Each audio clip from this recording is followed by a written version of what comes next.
You and I are constantly bombarded by misinformation from politicians, celebrities, and media personalities who demonize guns and gun owners. Their accounts are contrary to my experience as a responsible gun owner, a retired police officer, and a professional competitive shooter. I have listened to their lies and I've taken their punches, but I refuse to stay silent any longer because I know a lot of women who have something to say and they won in the game. They're ready to play offense with the truth.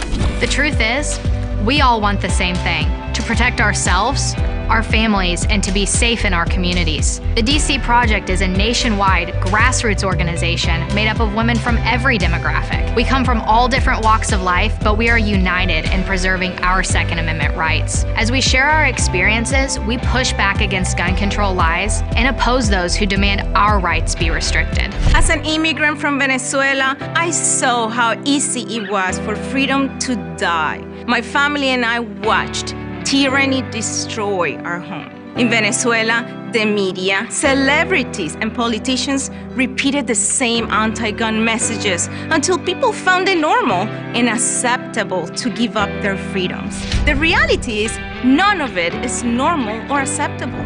Hungry and helpless, Venezuelans are now unable to protect themselves. Now, as a proud American, I am determined to guard against the same things happening here. We constantly hear about common sense gun control, like universal background checks, banning assault weapons, ghost guns, high-capacity magazines, and gun show loopholes. Every city that is facing massive crime waves have put these policies into place. Common sense tells me that they don't work. So why do people still believe the idea that those policies save lives? Actual common sense is holding criminals accountable, not letting them out of jail or encouraging them to be more confrontational. Common sense is not stealing the right of the American people to protect themselves. This is the message that America needs to hear. The DC Project works to reduce firearm accidents by campaigning for education in schools.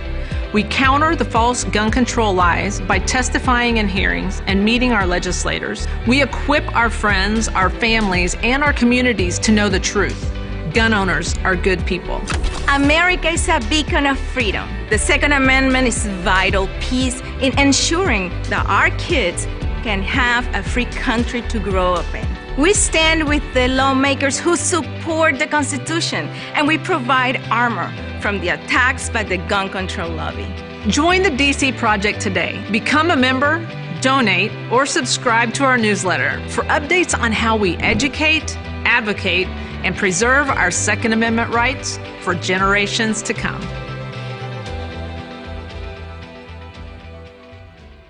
When people use a firearm in self-defense, they could be arrested or sued and face extensive legal costs. Firearms Legal Protection provides uncapped legal defense for any member who uses a legal weapon in defense of themselves or others, providing members with peace of mind in these difficult situations by covering all attorney fees and other benefits. Use code EOTT at firearmslegal.com for a discount on all membership plans. Protect yourself.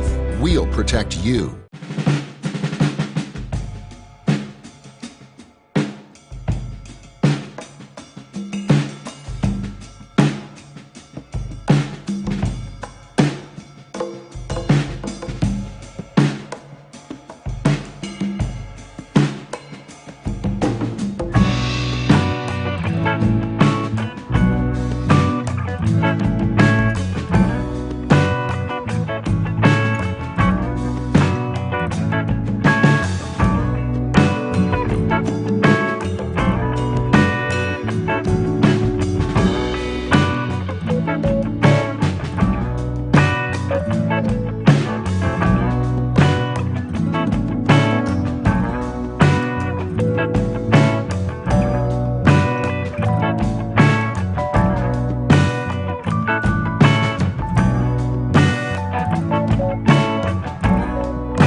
Shooter standby.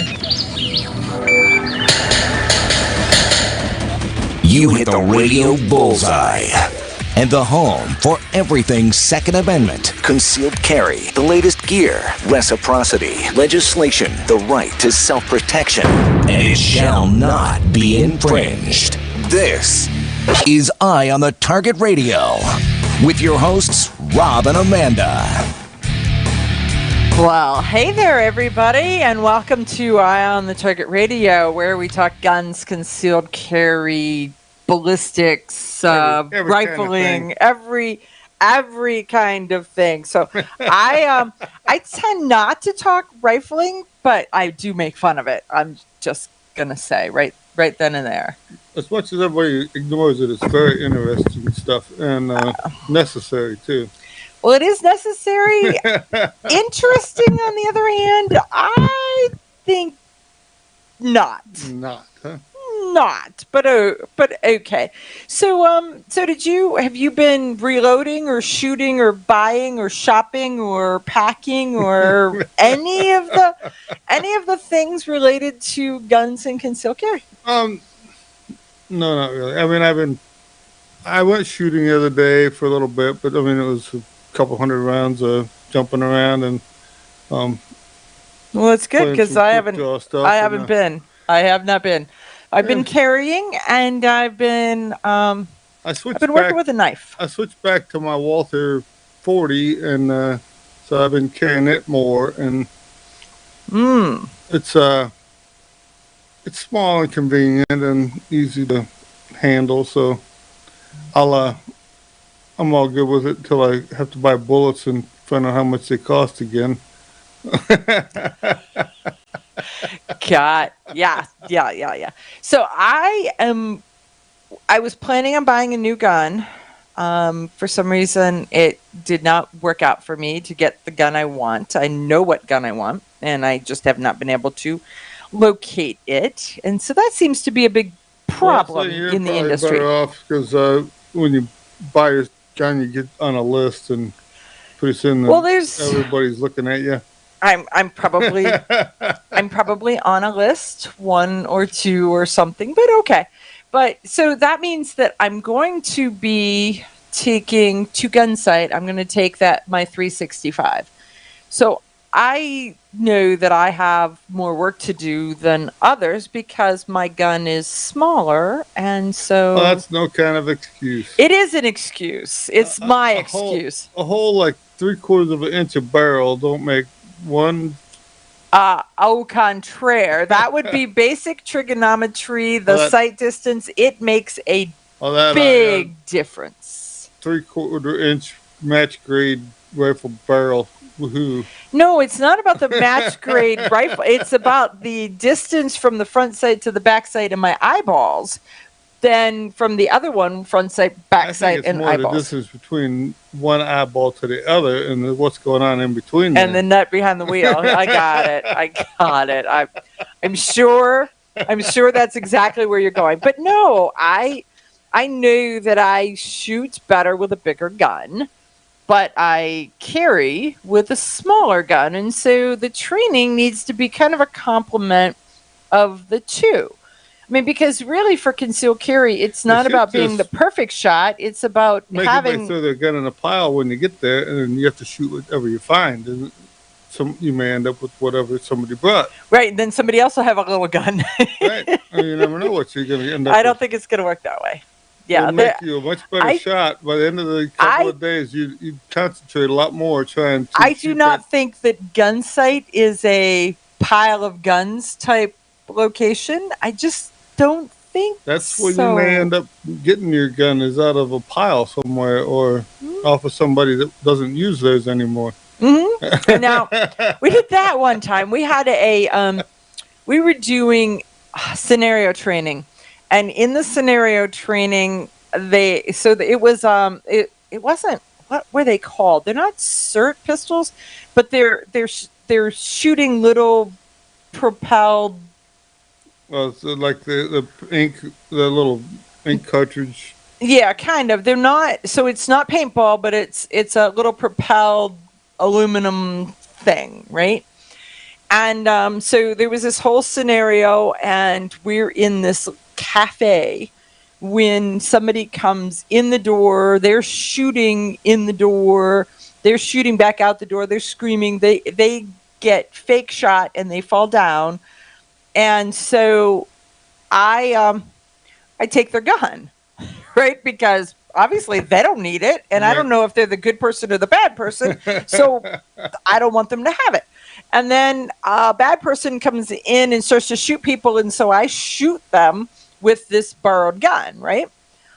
And then later they were like, "You had a gun, and you shot them with the borrowed gun." And I was like, "Well, the borrowed gun worked when they came in the door. It was in my hand. Mine was still in its holster, so I had both. So I was using that one." They're like, "You don't know if that was the last bullet. You didn't know what the condition was." It was running when I found it. Exactly. I got a little bit of to trust it up until it proves itself not trustworthy. Right, and then I'm going to switch to another one. But so I ended up having to. So there's some, post-event critique going on, and I got critiqued because I was reactionary and not as. Said, I always wanted one like that. That's That was right. It's mine now, right? No, I mean, and I see their point, and their point was very well made. It just, in the heat of the moment, I had a gun in my hand, and there was a bad guy coming, and so I shot him. Right? That's how scenarios work, right? That's the purpose. They want to know, what would you do in a circumstance like that? I would take somebody else's gun and shoot them with it. Right? That's exactly what I would do, and I proved it. So, and I still had my gun just in case I needed it. Fully loaded, ready to go. Ready to go, just in case, if I needed to go. But yeah, so I had to have that conversation. So anyhow, I'm not sure what that would be, the run what you brung, right? And I did okay because I shot them. Got it.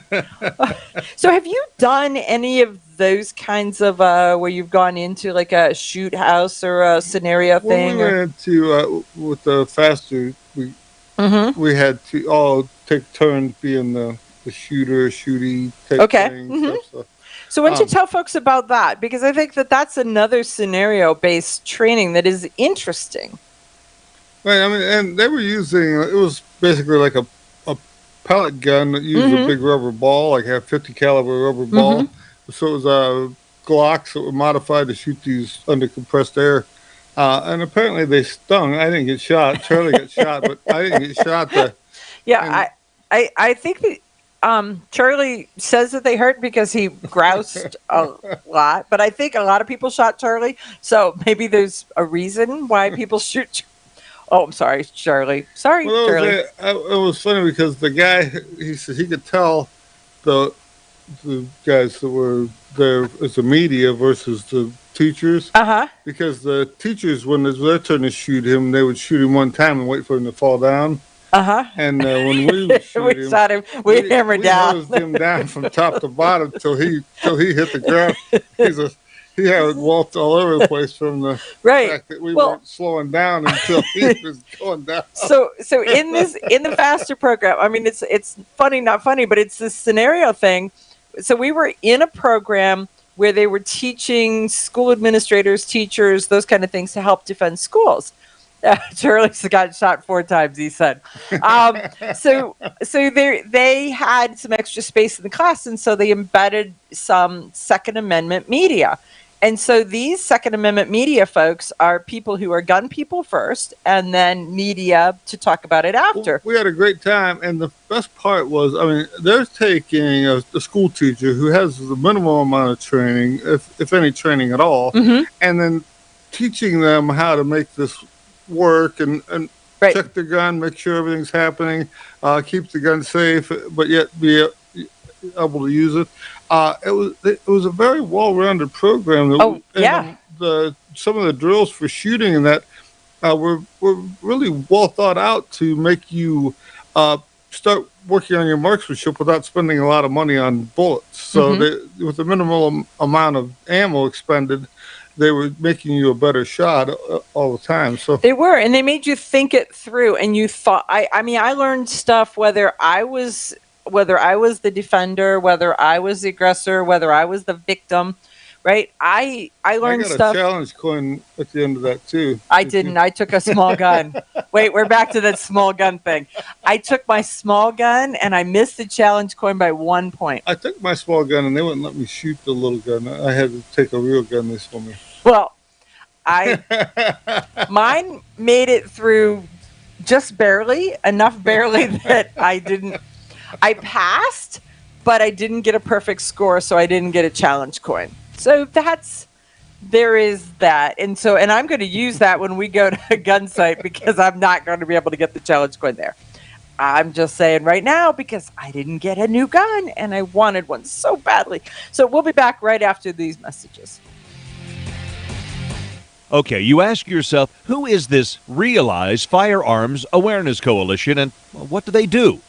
Realize Firearms Awareness Coalition is a not-for-profit group based in Portage County, registered as a 501c3 and organized to educate about the historical intent of the Second Amendment to the Constitution of the United States of America, to share knowledge, to enable citizens to accurately relate and defend aspects of the U.S. Constitution, to enhance public awareness and support for responsible gun ownership, and to emphasize firearms education for women who facilitate the transmittal of constitutional awareness and gun ownership to succeeding generations.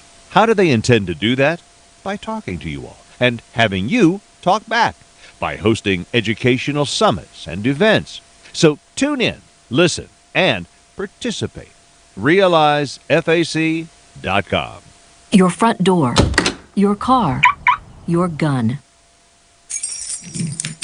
Safety is a habit. Gun safety and responsible storage are no different, and the best way to help prevent accidents, misuse, and theft. Cable locks help keep firearms secured. Learn how to get a free firearm safety kit. Visit projectchildsafe.org. If you have a firearm, own it, respect it, and secure it. Brought to you by the National Shooting Sports Foundation and the Bureau of Justice Assistance. Shotgun with Charlie. I'm Charlie Cook from Writing Shotgun with Charlie. Conversations in the car about gun safety, freedoms, and even a few laughs. Imagine you're in the back seat listening to an intimate chat with me and my passengers as we drive all around the country. Listen, watch, and subscribe to the Writing Shotgun with Charlie YouTube channel and podcast.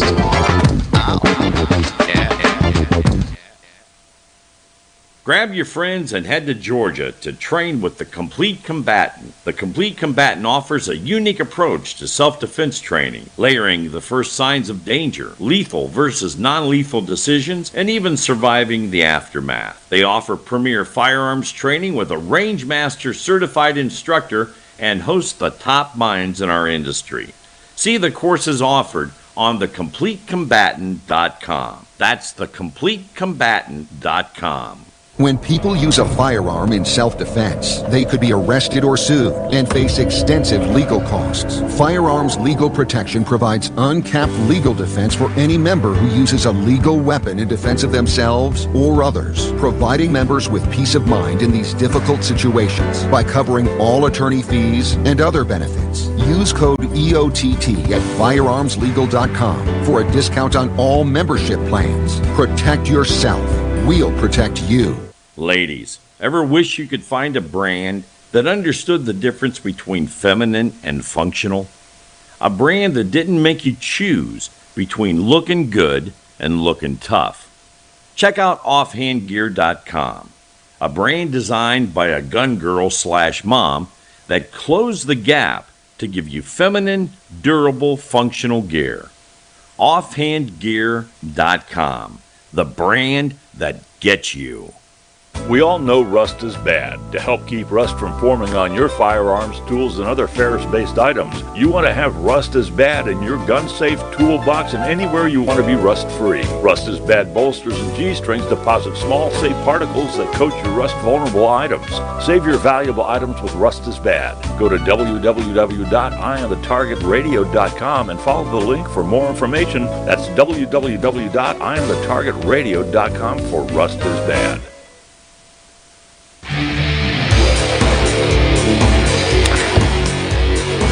Okay, so we're back, and one of the questions is: anybody made trips out of New York City airports to other reciprocity states since the new New York laws? That's a good question, and I don't know that I have that I've seen any answers. And since New York is doing the whole thrashing around and which trying part, the to "we hate you" gun owner part, or there's so many "we hate you" gun owners, and we're going to make up new laws. We're going to make you Supreme Court guys too. There is, but they're going to make up new laws and new locations and new things because they're to the Bruin case. The lawyers got to make money. That's why. I know. I don't know. I mean, yeah, but no, I don't. I mean, yes, but I think that this is lawyers are the ones making the laws. Lawyers are the ones that are fighting for and against the laws. The lawyers are the ones that get paid for both ends of that. Which part of it's not for the lawyer? Okay. You got me, dude. You got me. So I don't. I mean, don't I want to think be that the this guy is that. in the middle of that. Would Wait, have to hire a lawyer. Isn't there that movie that says if you're for it, there's money in there. If you're against it, there's money in there. I sort of think that's kind of where we are with this. And so in New York, even though New York lost the Bruin case, there's money in there. they then came back and even though inside the Bruin case it says you cannot make all of these areas special zones, and New York was like, "Watch us go." Sure we can, right? It's really easy. Just all we have to do is put a little check marks right there. Sure, we got this, right? So the places that you cannot carry, they have made it to where you cannot carry in churches. Well, in the state of Ohio and in a lot of states, they have looked at it and said, should the church decide that they want a security team? Or should the church decide that they want... When the law passed in Ohio, people were kind of in awe of the fact that banks and churches could make up their own mind, and that's not a normal situation. Imagine that. They're told what to do. And right, imagine that. By a lawyer. By a lawyer, right in there again. So, okay, so yeah. I got... To you, listener, I'm sorry, I have no answer. I have none at all because it really is that New York has been a moving target. So people in New York are kind of sitting back and waiting because they know what Bruin says, and then they're like, but, and New York is like, no. Well, that's the thing is that after Bruin, they've changed the way the ammo and stuff is purchased in New York. So a lot of the gun shops are not selling anything because everybody's just going across state lines and buying ammo. And they're waiting to see, because you have to, in order to get a permit now in New York, you have to display good moral character. How? You're out. Well, I'm just saying right now, you are out. And I who always display good moral character. Do you know a lawyer? That's right. I'm not quite sure. So there's that. They want you to disclose your social media accounts for review. I want to know how. We're back to you are in trouble. So you and your tinfoil hat are in a lot of trouble. Now, me and my irreverent comments. As a repeat offender for the Facebook jail. You are no. You are Facebook inmate 1725, right? I mean, you have a number and everything because you've been. I got my own little cell. They're putting you back in it because they're like, we might as well not even issue this cell to somebody else because he's going to be back in no time at all in Facebook jail. So yeah, your social media accounts, they do not want to review what you think is funny. When you're looking at this and they're asking about social media accounts, they're asking, have you seen the stuff from Homeland Security recently that wants you to turn in your neighbor? Yeah, let's talk about that. Let's talk about that. I mean, and it was written by lawyers and not Germans. I don't get it. I don't get it, right? Well, and it's turn in your neighbor. So, I mean, we live far enough away from everybody that our neighbors don't dislike us.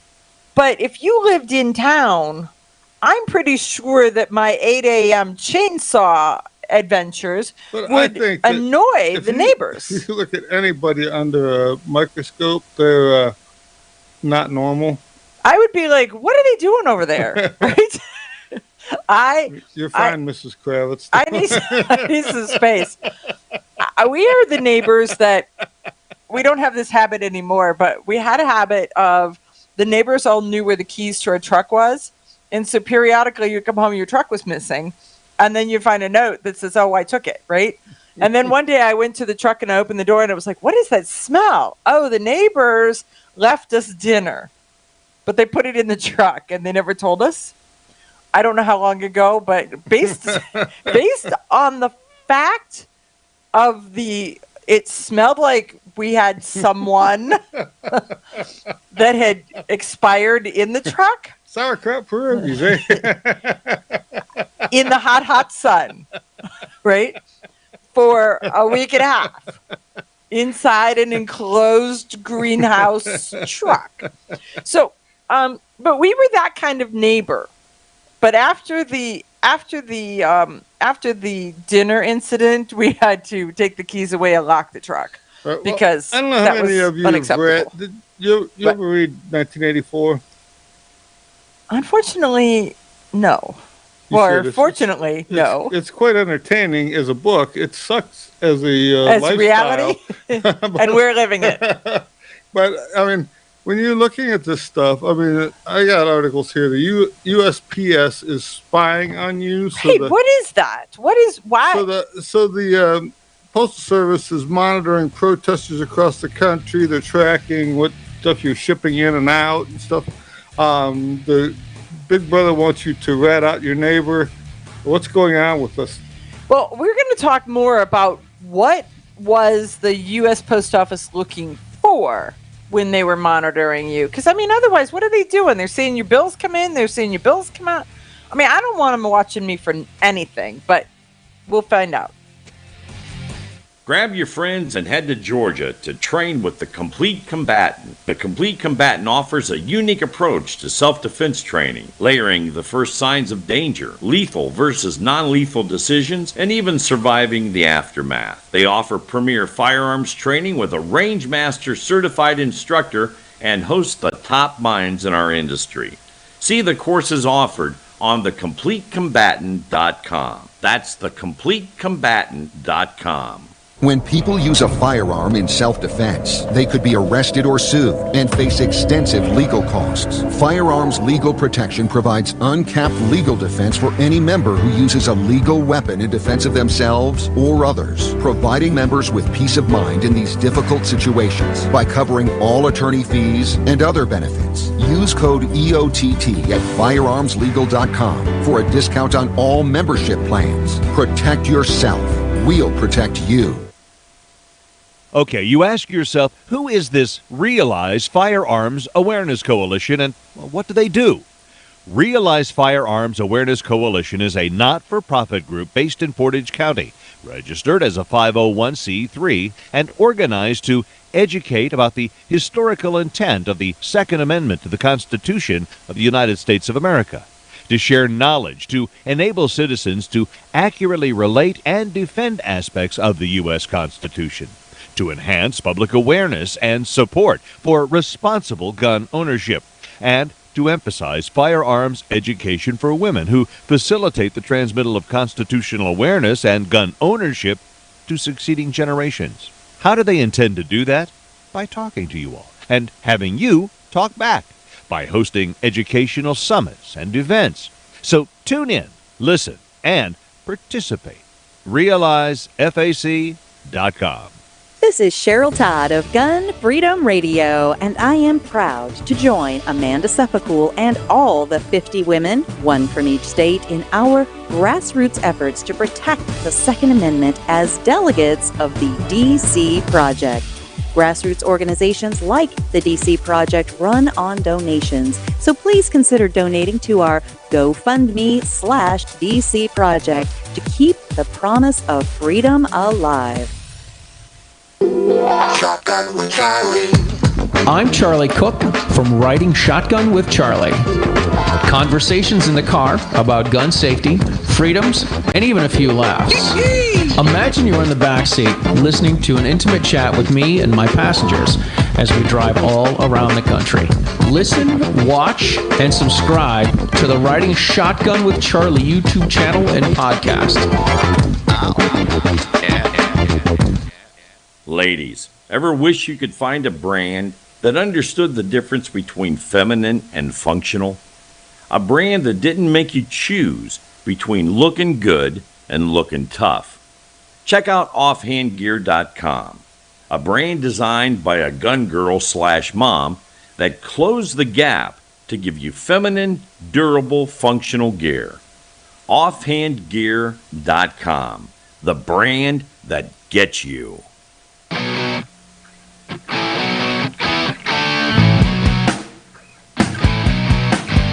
Hi, this is Paul Lathrop from the Polite Society podcast. I wanted to let you know that the show you're listening to is a proud member of the Self-Defense Radio Network. You can check out all the shows on the network by going to selfdefenseradio.net or tune in for more on Self-Defense Mondays on Karma Radio, krmaradio.com.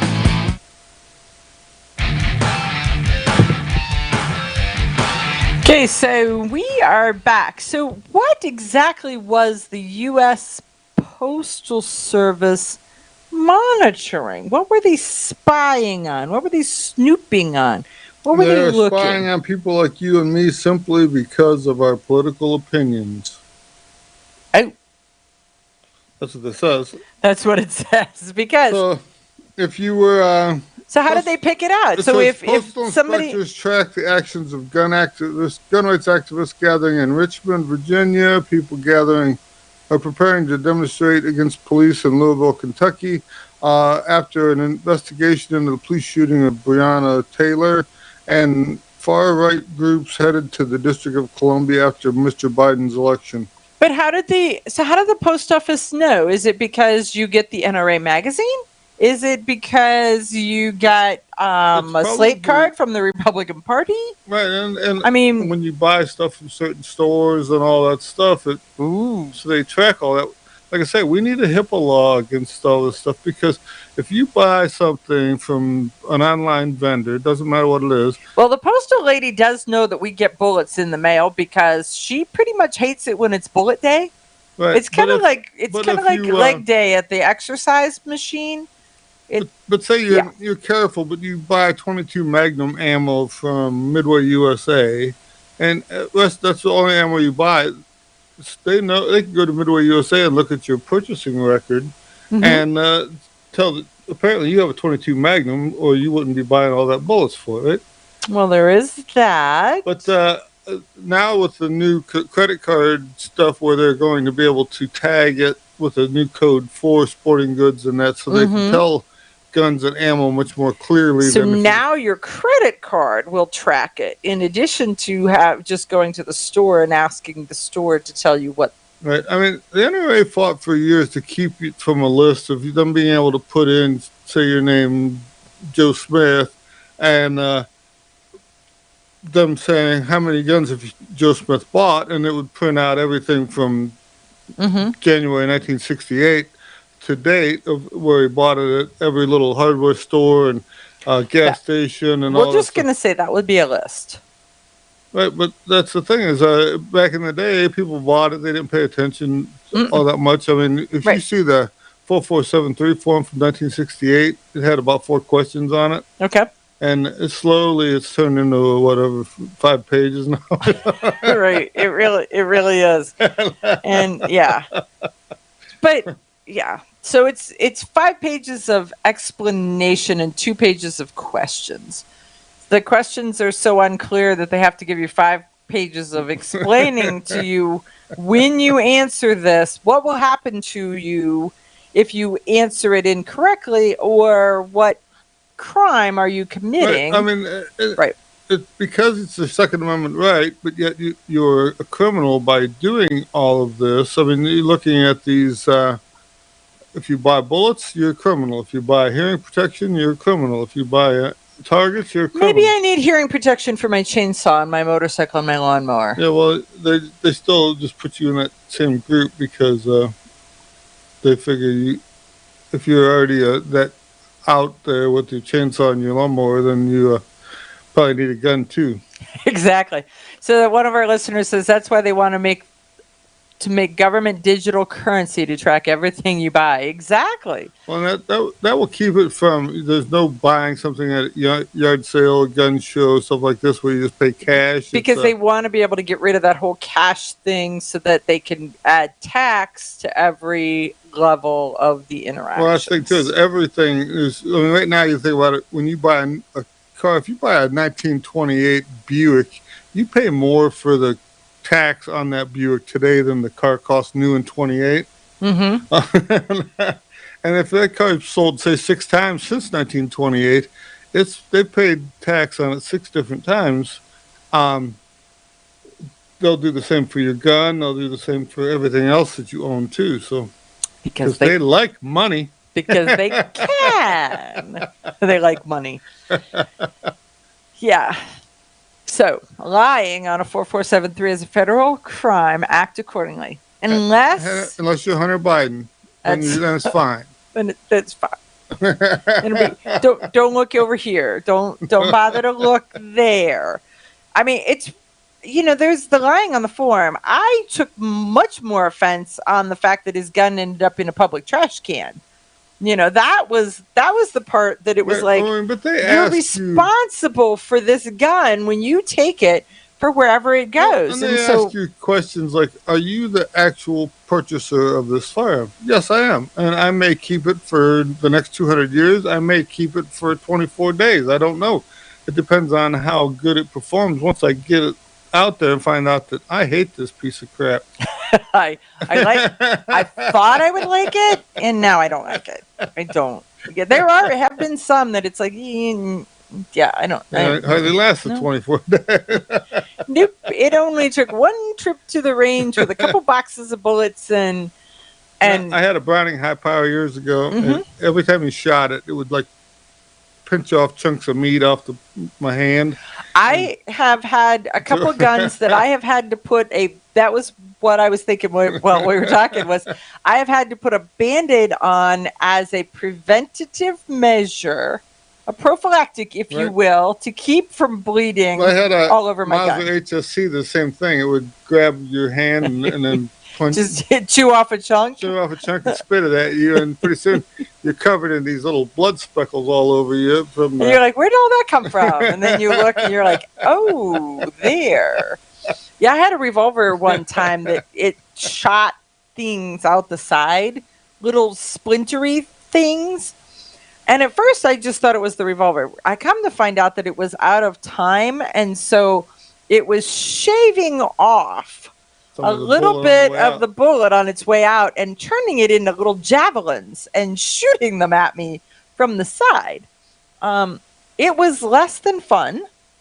And that meant that gun didn't get to stay and play for very long because it just was not. I mean, when you had to take tweezers to pull little pieces out, you're like, this is no longer any fun. You know, I'm not Hand out of that crack zone there. Well, obviously, that would be lesson number 2. But I was learning things that I, you know, they teach you that whole 2 thumbs forward thumb action. On the grip, not on the. If you get out front like that with something big like that 44 Magnum or the sheer amount of gas just leaking out of those cylinders can cut you pretty severely. Well, that would be another lesson that I have not experienced it's in funny. person. Early but, yeah. on, I mean, the Russian pistol, if you look at it. Which Russian pistol? Well, the 1895 Nagant revolver. Okay. It's what they call a gas sealer, and the bullet was actually set down in the case deeper, so it was below the surface. And then when you cocked the pistol, the cylinder moved up on the barrel. And then when you pulled the trigger, the casing actually opened in the barrel. So you had like a 3-layer thing to keep the gas sealed in that section. Okay. So that you could, I mean, they say, well, you could put a suppressor on this and it would work because it's all sealed off. But it also kept the junk from coming out the side. I was originally done during the black powder era when the junk coming out the side clogged the gun up so bad they wouldn't function. So, but they weren't necessarily doing it for your safety. That was just a byproduct. The French actually started with this early on, and they played around with it for a couple of years. These gas seal guns. It really didn't make a difference in the ammo. It didn't make that much. It was just kind of a lot more monkey motion for your gun to go through and things to go wrong and not function right. Okay. So, but all the rest of that stuff is gone to the history bin. So none of it got carried over.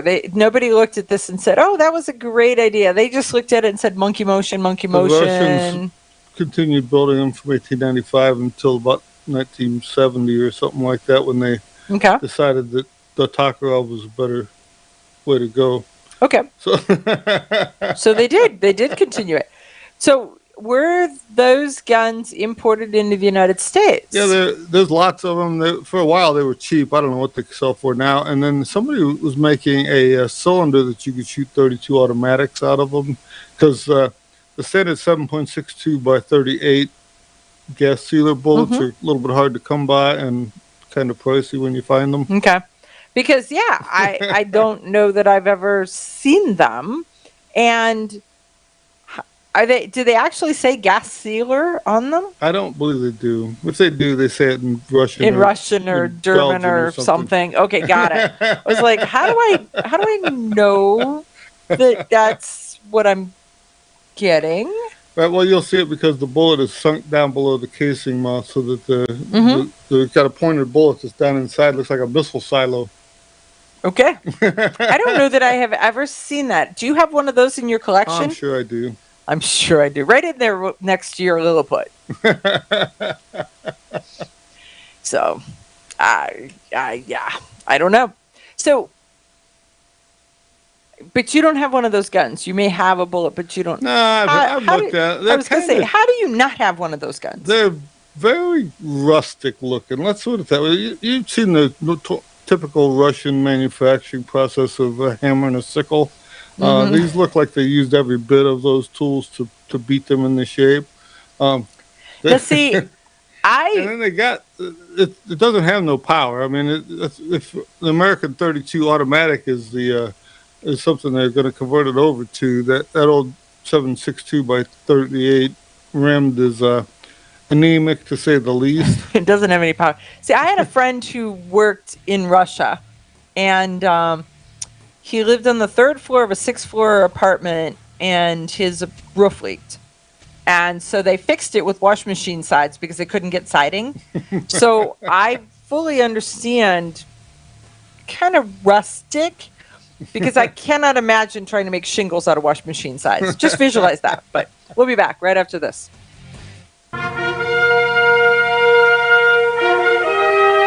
Honest citizens like you protect themselves every day. We talk about it every week on the Self-Defense Gun Stories podcast. Were these gun owners lucky, or did they have a plan? How should we defend the people we love? We discuss recent examples on the Self-Defense Gun Stories podcast. Put us in your pocket.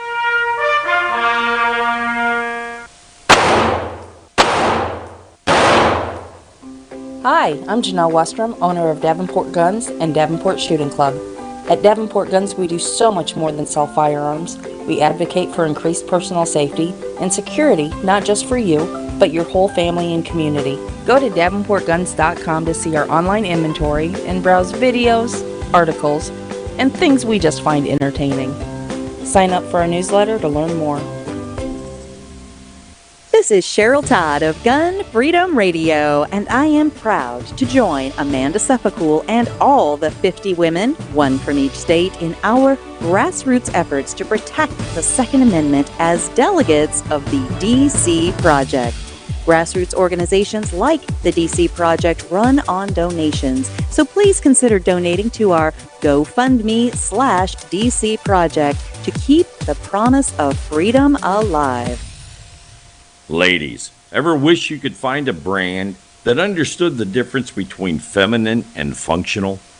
A brand that didn't make you choose between looking good and looking tough. Check out offhandgear.com, a brand designed by a gun girl/mom that closed the gap to give you feminine, durable, functional gear. Offhandgear.com, the brand that gets you. Okay, you ask yourself, who is this Realize Firearms Awareness Coalition, and what do they do? Realize Firearms Awareness Coalition is a not-for-profit group based in Portage County, registered as a 501c3, and organized to educate about the historical intent of the Second Amendment to the Constitution of the United States of America, to share knowledge, to enable citizens to accurately relate and defend aspects of the U.S. Constitution, to enhance public awareness and support for responsible gun ownership, and to emphasize firearms education for women who facilitate the transmittal of constitutional awareness and gun ownership to succeeding generations. How do they intend to do that? By talking to you all and having you talk back, by hosting educational summits and events. So tune in, listen, and participate. RealizeFAC.com. Shotgun with Charlie. I'm Charlie Cook from Writing Shotgun with Charlie. Conversations in the car about gun safety, freedoms, and even a few laughs. Imagine you're in the back seat listening to an intimate chat with me and my passengers as we drive all around the country. Listen, watch, and subscribe to the Writing Shotgun with Charlie YouTube channel and podcast. When people use a firearm in self-defense, they could be arrested or sued and face extensive legal costs. Firearms Legal Protection provides uncapped legal defense for any member who uses a legal weapon in defense of themselves or others, providing members with peace of mind in these difficult situations by covering all attorney fees and other benefits. Use code EOTT at firearmslegal.com for a discount on all membership plans. Protect yourself. We'll protect you.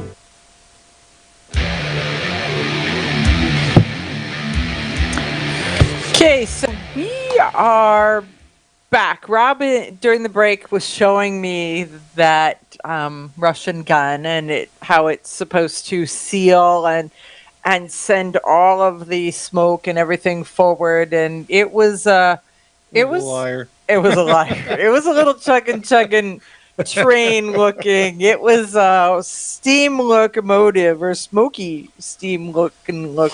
There was a lot of smoke coming out of there. A lot.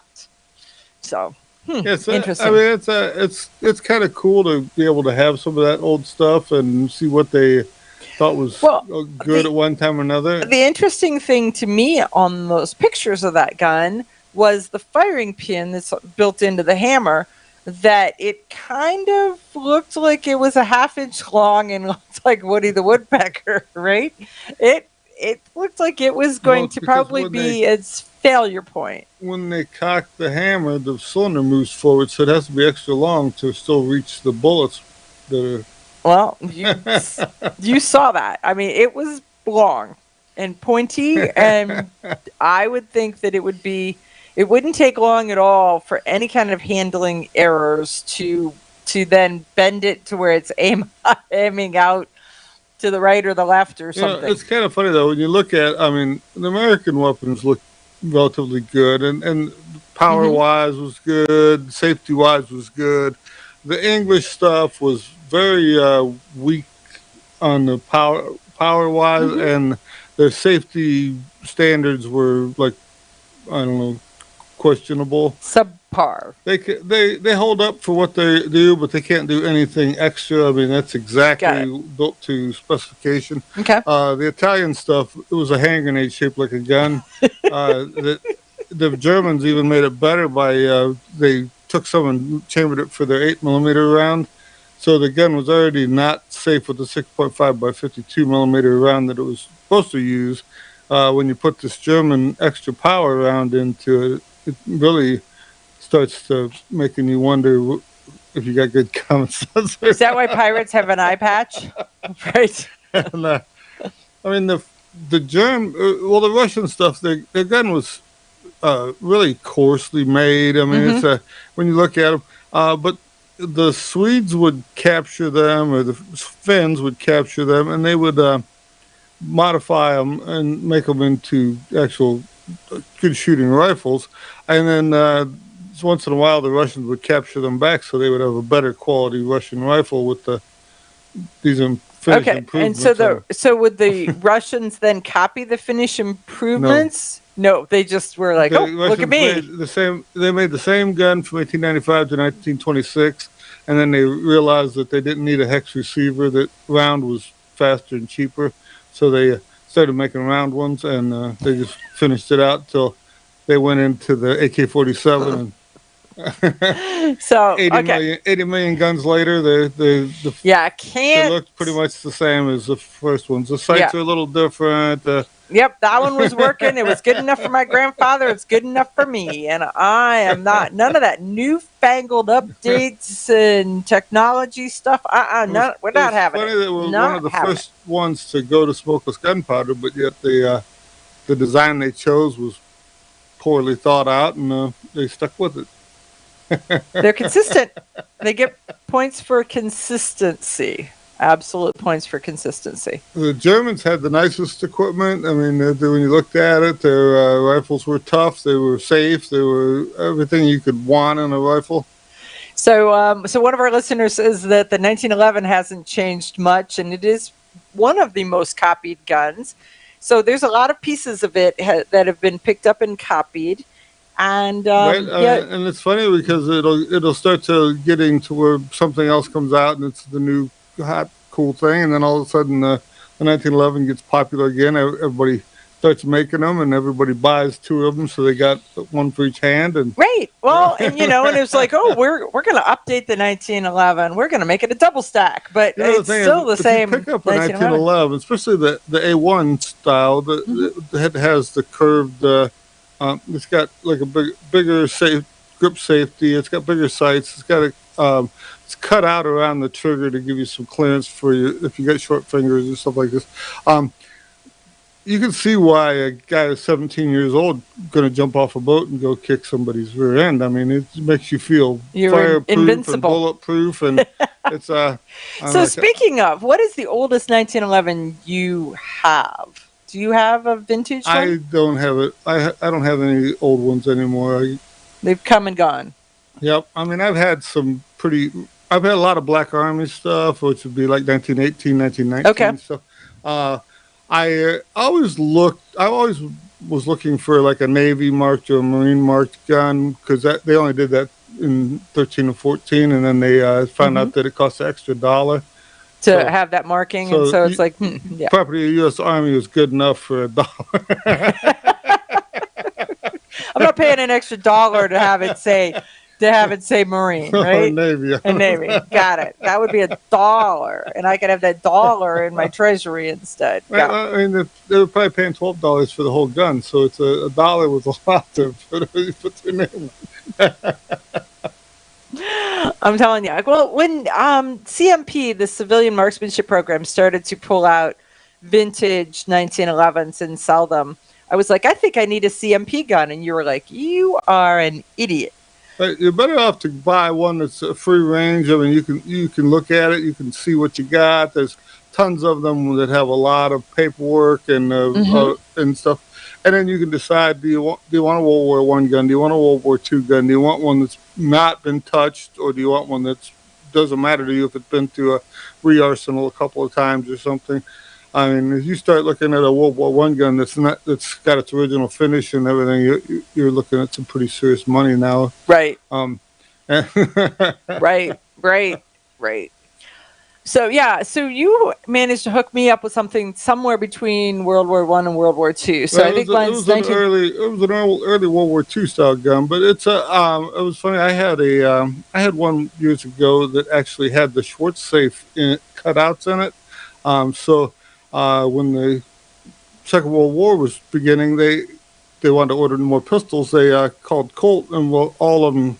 Colt was putting the safety inside, kind of like the 80 series guns at the time, so they just took all those parts out and put the original guts back into it and sent it to the Army at that point. But had the cutouts for the Schwartz safe stuff in there. And then after a while, Colt stopped doing that because it just took them extra time and cost them extra money. They didn't need to put the cuts in them for the Army. They didn't want them anyhow. So right. So it just saved. So it saved them. So it just sort of says it was an early Army one because it had that. Is that what you're saying? Right, it was when they come back through and wanted guns for the Second World War. They went and found out the Colt couldn't make them fast as they needed them, and so they started getting other companies to help build them. Okay, that's why you see them with the Ithaca and Remington Rand and all these different manufacturers on them.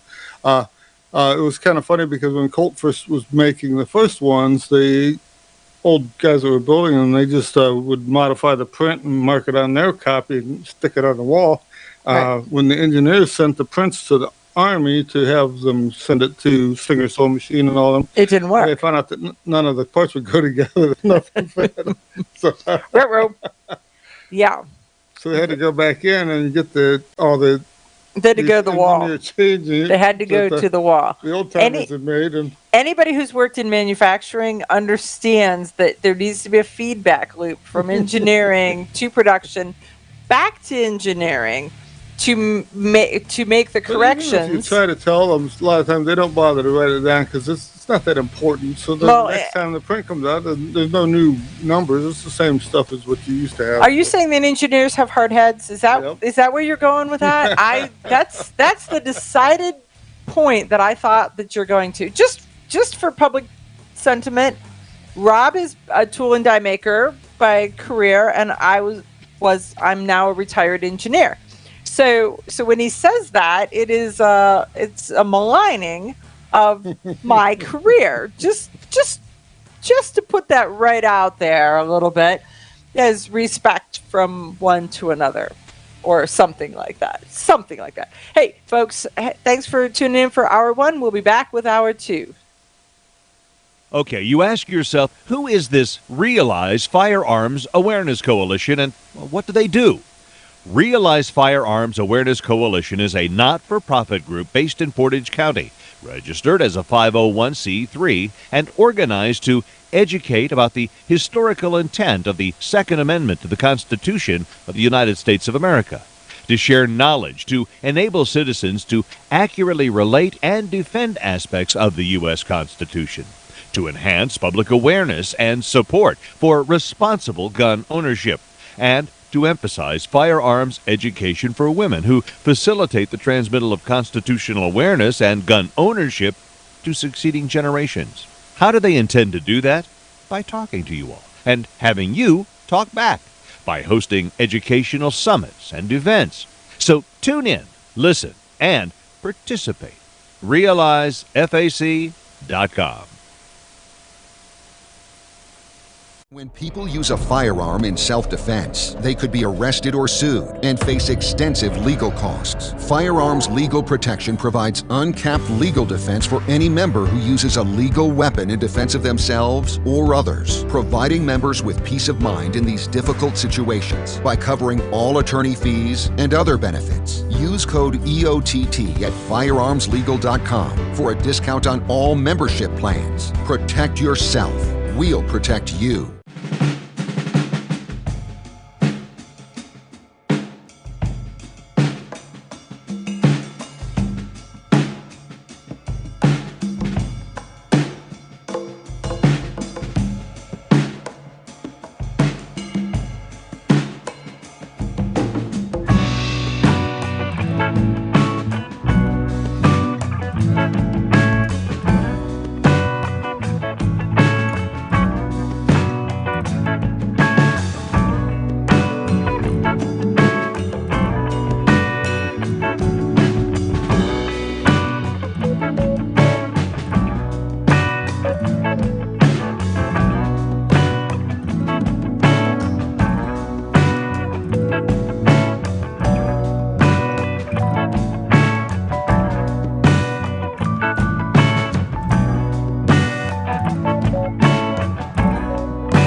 of I on the Target Radio.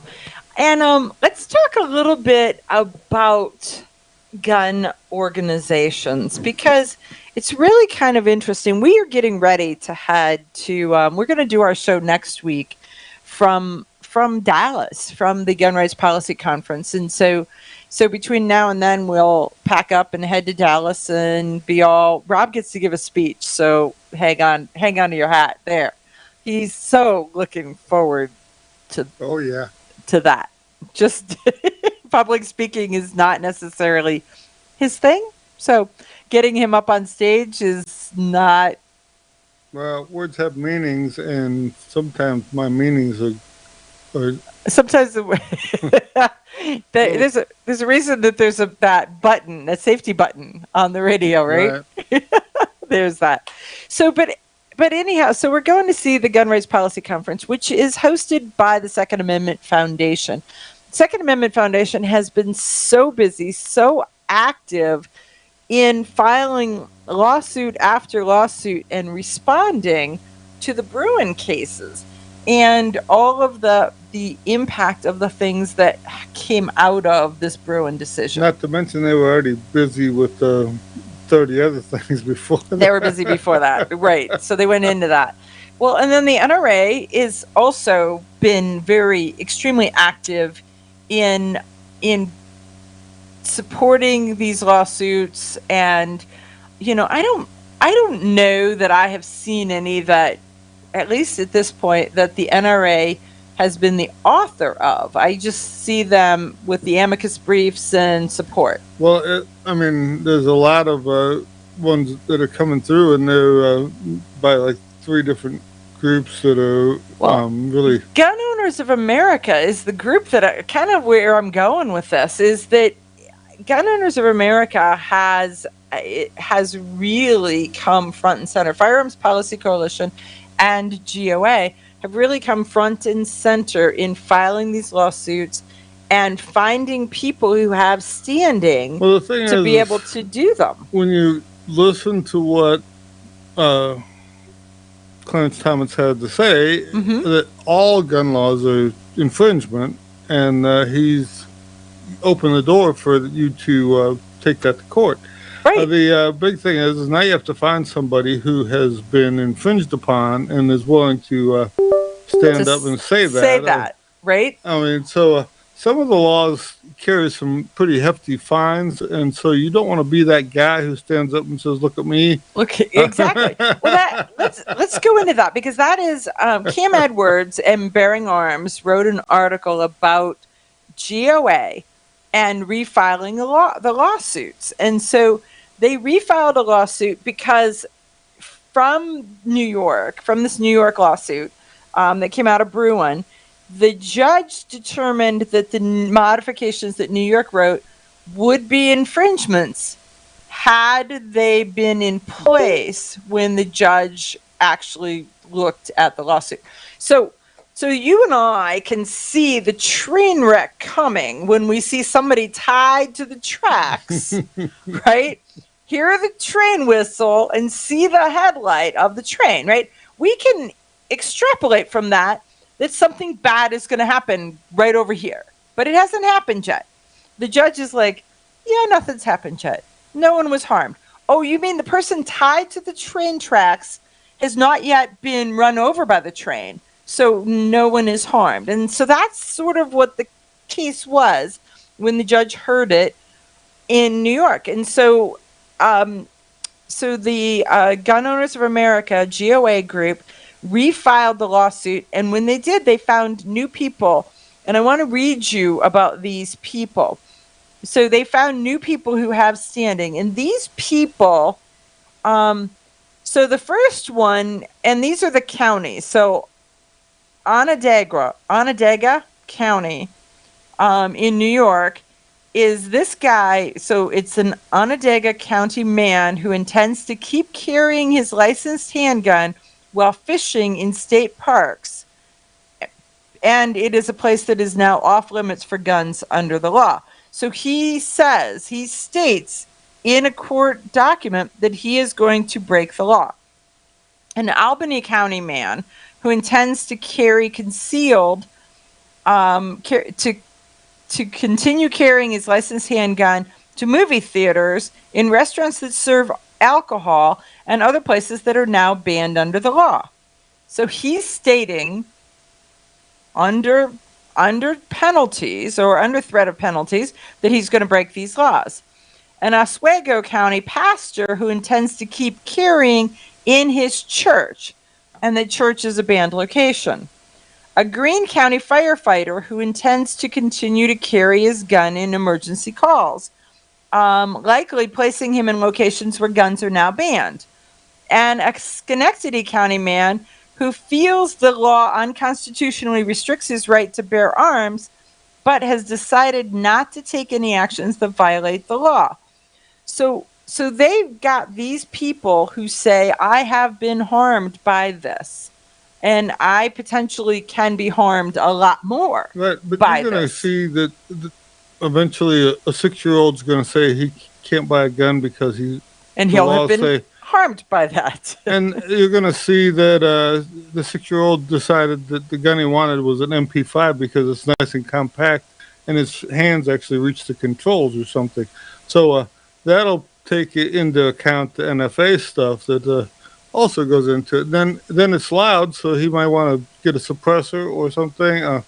It should be because he's 6 and his ears are tiny, and hearing protection hurts his head. Right. Right? So it's the kind of thing that all these are going to cause that law to go away.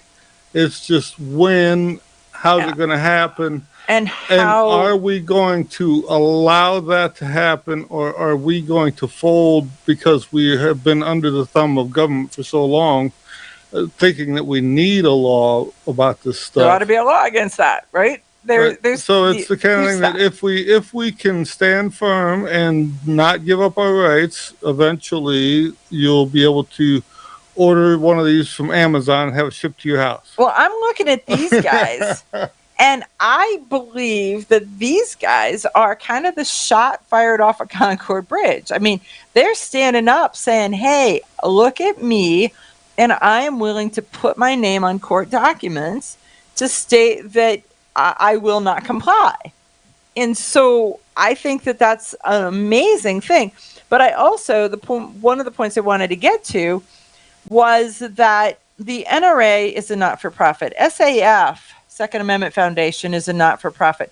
Those two organizations are out there, and you ought to be a member of them. But Gun Owners of America is a private organization that is doing amazing work. So you ought to be a member of it. The Firearms Policy Coalition, I don't know what their status is. I don't know if they're a 501c3 or a 501c4. Or, I don't know what they are. But they are doing amazing work.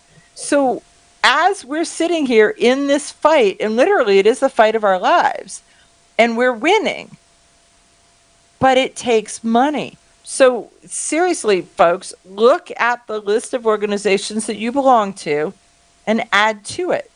If you belong to SAF, their life membership is only $150.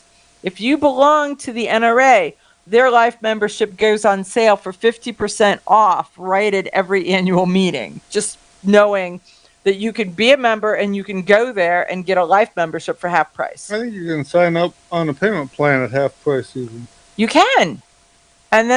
So there is that. If you got a time machine, you can go back in time and get it while it was cheap. It isn't anymore. So I don't. It wasn't then either. It was. In the cost of money rate versus time. It probably costs more back then than it does today in actual money. I don't know what a life membership is. I think that it is at the half price is like $750. That's what I think it is. SAF is like $150. It's the veritable bargain. It really is. Oh, okay. So the Firearms Policy Coalition is a 501c4, and so it is a tax. It's a 501c4 is a not for profit, but it's a taxable. If the C4s are kind of weird. If they make money in the efforts of selling things or doing things or creating something, then that is taxable. But if they get donations, those are not. So it's kind of, they're kind of in this weird little place with that. But so it's good stuff. But join them. Think about these organizations, support these organizations, because they are doing the heavy lifting for each one of us right now. They're absolutely in the trenches, looking at it case by case by case as to what can we do and how can we stop it. Honest citizens like you protect themselves every day. We talk about it every week on the Self-Defense Gun Stories podcast. Were these gun owners lucky, or did they have a plan? How should we defend the people we love? We discuss recent examples on the Self-Defense Gun Stories podcast. Put us in your pocket.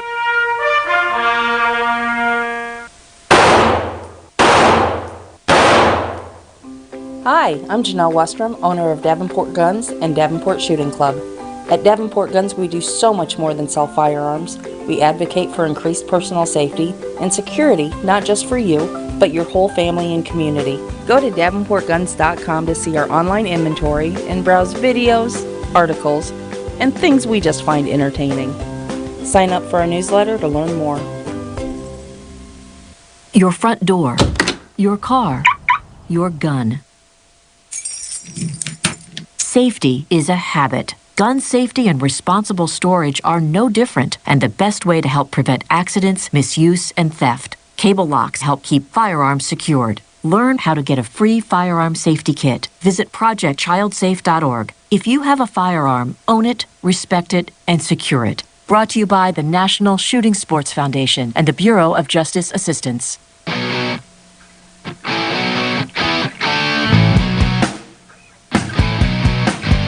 Hi, this is Paul Lathrop from the Polite Society podcast. I wanted to let you know that the show you're listening to is a proud member of the Self-Defense Radio Network. You can check out all the shows on the network by going to selfdefenseradio.net or tune in for more on Self-Defense Mondays on Karma Radio, krmaradio.com. This is Cheryl Todd of Gun Freedom Radio, and I am proud to join Amanda Seffacool and all the 50 women, one from each state, in our grassroots efforts to protect the Second Amendment as delegates of the DC Project. Grassroots organizations like the DC Project run on donations, so please consider donating to our GoFundMe/DC Project to keep the promise of freedom alive. When people use a firearm in self-defense, they could be arrested or sued and face extensive legal costs. Firearms Legal Protection provides uncapped legal defense for any member who uses a legal weapon in defense of themselves or others, providing members with peace of mind in these difficult situations by covering all attorney fees and other benefits. Use code EOTT at firearmslegal.com for a discount on all membership plans. Protect yourself. We'll protect you. Ladies, ever wish you could find a brand that understood the difference between feminine and functional? A brand that didn't make you choose between looking good and looking tough. Check out offhandgear.com, a brand designed by a gun girl/mom that closed the gap to give you feminine, durable, functional gear. Offhandgear.com, the brand that gets you. We all know rust is bad. To help keep rust from forming on your firearms, tools, and other ferrous-based items, you want to have Rust is Bad in your gun-safe toolbox and anywhere you want to be rust-free. Rust is Bad bolsters and G-strings deposit small, safe particles that coat your rust-vulnerable items. Save your valuable items with Rust is Bad. Go to www.eyeonthetargetradio.com and follow the link for more information. That's www.eyeonthetargetradio.com for Rust is Bad.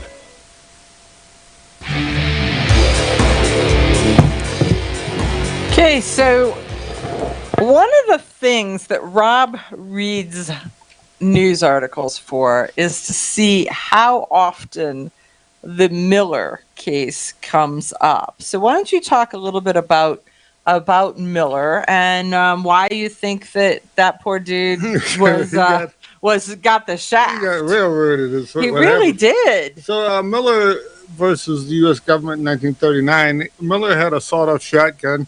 In the case says that Miller didn't have any use for the shotgun because the military didn't have a use for sawed-off shotgun, so Miller didn't need one either. And so that's how he was found guilty of having the sawed-off shotgun.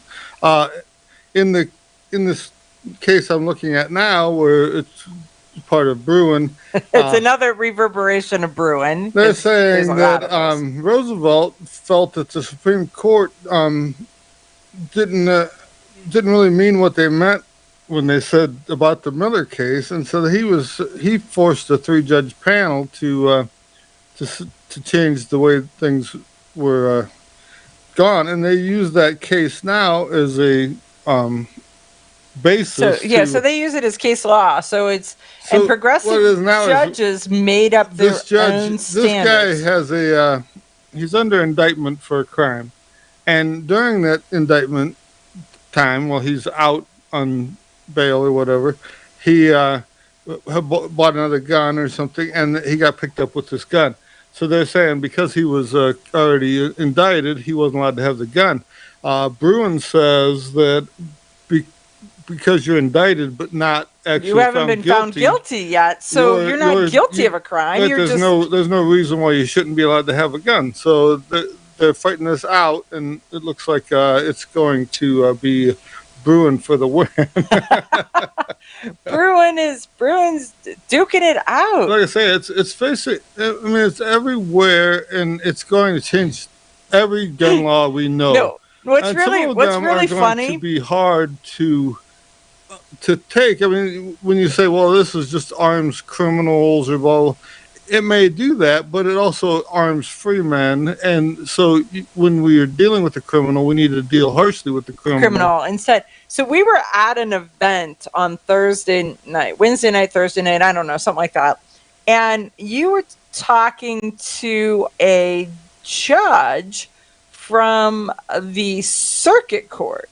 So he's not just a state judge. I mean, he's kind of bigger than just a municipal court judge, right? And so you were rolling out your entire theory on Bruin and what's going to happen. He couldn't understand how I could see it that way, but we didn't really have the time to roll it all out and things. So, but I think that he got enough of it to start looking at it differently. It was the judicial version of "you have got to be kidding me."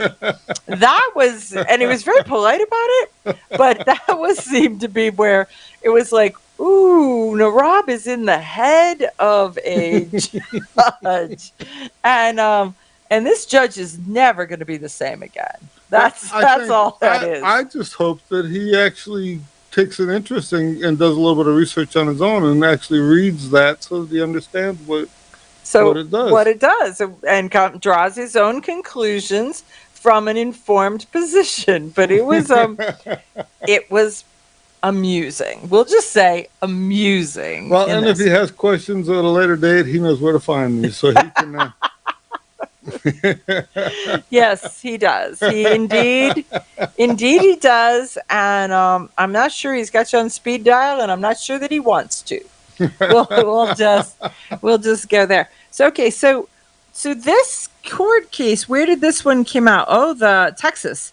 So the district, it was everything's happening in Texas. Nothing's happening anywhere else. The rest of the country is kind of just sitting around drinking the tea with their pinky out. No, that beer with the lime with the orange crust in it or something for the end of summer. Oh, got it. Texas, on the other hand, is changing policy left and right. Left and right. They are all in. They're like, Bruin, all in. What's the answer to everything? Bruin. We'll just make them flashcards. That way they don't even have to get tired saying Bruin. They can just flash the Bruin card. Bruin for the win. The other thing, there's some funny stuff, is one guy, him and his brother went and robbed a couple of gun shops. Okay. And then, that night while they were still giddy about their take, they go to their friend's house in their robbery clothes, and with all their robbery items. Right, so they show them his backpacks full of guns and we're all. We're doing the show and tell while we're still. So we're still wearing the clothing that is appearing on the news. So the all points bulletin. It hadn't hit the news yet, so they all go home. Then it hits the news, and the friend he takes the footage from his Ring camera to show that he knows these guys, and he goes down to the police because the police offered a $20,000 reward. So you don't know if the guy actually ratted him out because he was doing the right thing, or if it was the $20,000 that made him do it. But either you way, can do the right thing for $20,000, right? There is a spot, and he could be one of your friends, but he could be on that list of friends where you're like, he's really a jerk. So he's just a jerk in your circle, and this is suiting, right? Right, so anyhow, he took his Ring doorbell footage down to the police station to prove that he knew this guy. Told him that the guy was at his house in his robbery clothes, and showed him the footage that he had versus the coin and jewelry and loan company's robbery footage that they had in his robbery clothing. So it's sort of right up there with. Did you see that one where? So it doesn't say if the guy's went to Aruba or anywhere with his 20 grand. It just says that he hasn't. They're not reporting out what he's doing with that. But they had a case where there was a dude that robbed something, and then he got caught, and he had to go to court. And when he showed up to court, he's wearing his robbery clothes. Those of us who do public appearances now and then, you're like, did I wear this yet? If you're going to be a robber, you probably need to set aside specific clothes and then not wear them the rest of the time, so that they're not your good clothes to wear to court when they're your robbery clothes. Because I think it's going to come back to haunt you.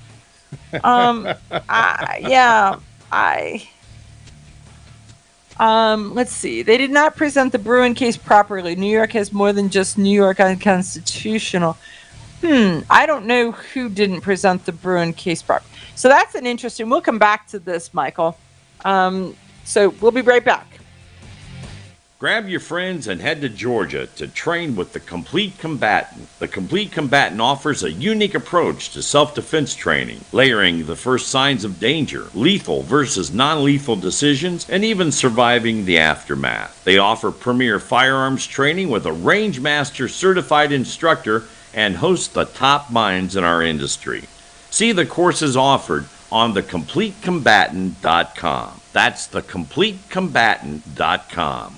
When people use a firearm in self-defense, they could be arrested or sued and face extensive legal costs. Firearms Legal Protection provides uncapped legal defense for any member who uses a legal weapon in defense of themselves or others, providing members with peace of mind in these difficult situations by covering all attorney fees and other benefits. Use code EOTT at firearmslegal.com for a discount on all membership plans. Protect yourself. We'll protect you.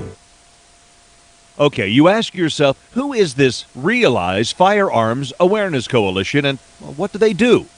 Realize Firearms Awareness Coalition is a not-for-profit group based in Portage County, registered as a 501c3, and organized to educate about the historical intent of the Second Amendment to the Constitution of the United States of America, to share knowledge, to enable citizens to accurately relate and defend aspects of the U.S. Constitution, to enhance public awareness and support for responsible gun ownership, and to emphasize firearms education for women who facilitate the transmittal of constitutional awareness and gun ownership to succeeding generations. How do they intend to do that?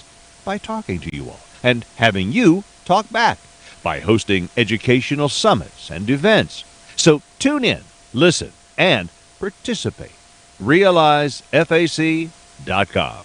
Ladies, ever wish you could find a brand that understood the difference between feminine and functional? A brand that didn't make you choose between looking good and looking tough. Check out offhandgear.com, a brand designed by a gun girl / mom that close the gap to give you feminine, durable, functional gear. Offhandgear.com, the brand that gets you. We all know rust is bad. To help keep rust from forming on your firearms, tools, and other ferrous-based items, you want to have Rust is Bad in your gun-safe toolbox and anywhere you want to be rust-free. Rust is Bad bolsters and G-strings deposit small, safe particles that coat your rust-vulnerable items. Save your valuable items with Rust is Bad. Go to www.eyeonthetargetradio.com and follow the link for more information. That's www.eyeonthetargetradio.com for Rust is Bad. Your front door, your car, your gun. Safety is a habit. Gun safety and responsible storage are no different, and the best way to help prevent accidents, misuse, and theft. Cable locks help keep firearms secured. Learn how to get a free firearm safety kit. Visit projectchildsafe.org. If you have a firearm, own it, respect it, and secure it. Brought to you by the National Shooting Sports Foundation and the Bureau of Justice Assistance. Shotgun with Charlie. I'm Charlie Cook from Writing Shotgun with Charlie. Conversations in the car about gun safety, freedoms, and even a few laughs. Imagine you're in the back seat listening to an intimate chat with me and my passengers as we drive all around the country. Listen, watch, and subscribe to the Writing Shotgun with Charlie YouTube channel and podcast.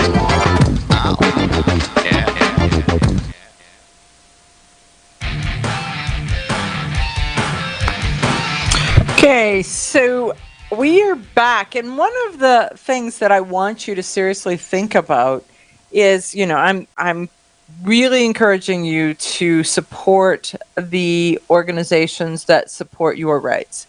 So, because they are the ones who are fighting. Stand up for your rights? Is that what you're saying? That's it. That's downright un-American. Well, we stand up for them.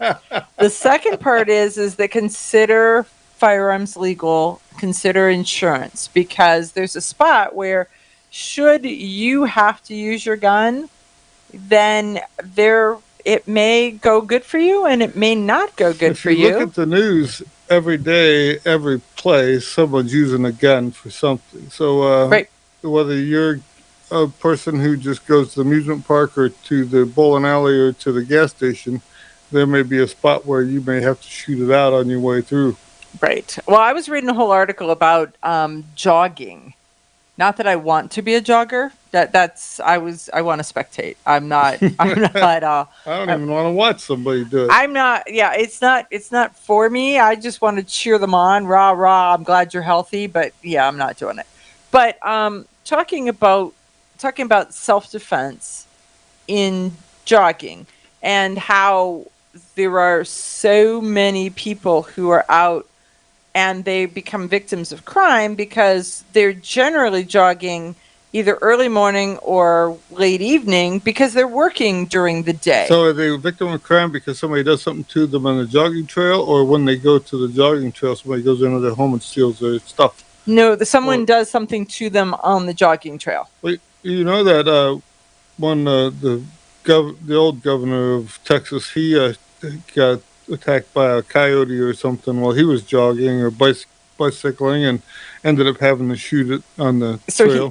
So he shot it, and then people had a fit because how dare you? And it was like, well, it would make jogging a lot more entertaining if you had to stop and shoot something once in a while. Once in a while. Maybe you could actually get to the point where you were jogging. They call it like a triathlon or something, isn't it? What is that? The biathletes where they ski and then they shoot. Right. Mm-hmm. Yeah, I don't think it's quite this, but I see where you're going with that. I do see where you're going with that.